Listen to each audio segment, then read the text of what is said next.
Bonjour, je suis Adnan Benchakroun, chroniqueur à l'ODJ Média. Aujourd'hui, j'aimerais vous parler d'un avion. Oui, un jet, mais pas n'importe lequel. Un Boeing flambant neuf offert à Donald Trump par le Qatar.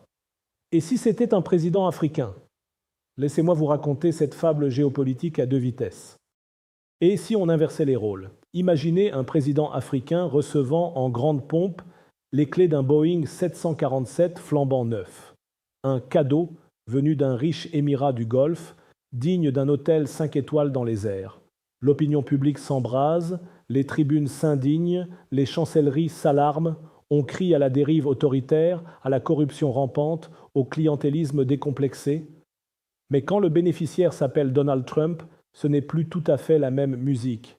Il ne s'agit plus d'un cadeau suspect, mais d'un appui logistique, une simple solution temporaire en attendant la livraison des avions présidentiels, retardée jusqu'en 2029.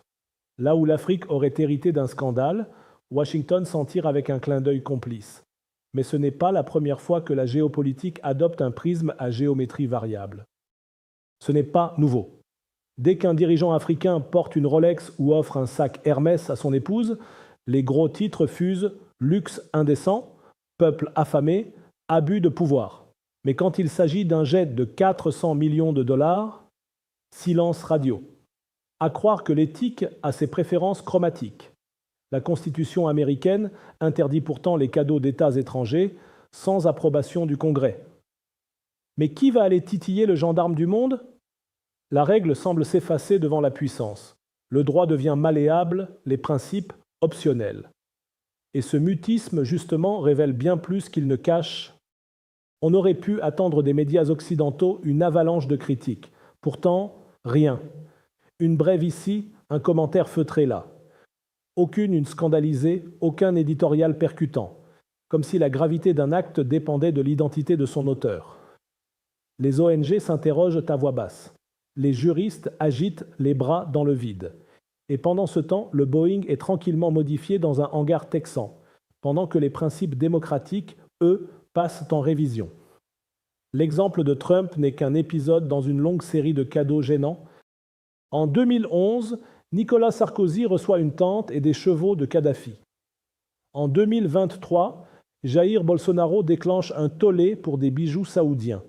À chaque fois, l'objet est secondaire.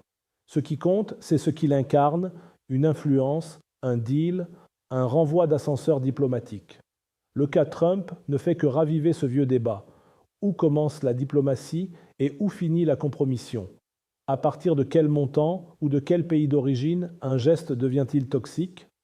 Pourquoi ce deux poids, deux mesures systématiques entre Nord et Sud? Car au fond, ce n'est pas une affaire d'objets, mais de valeurs à géométrie variable.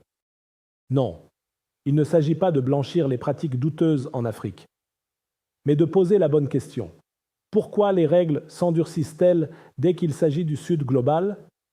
Pourquoi un sac en cuir scandalise plus qu'un avion présidentiel selon le passeport de celui qui le reçoit?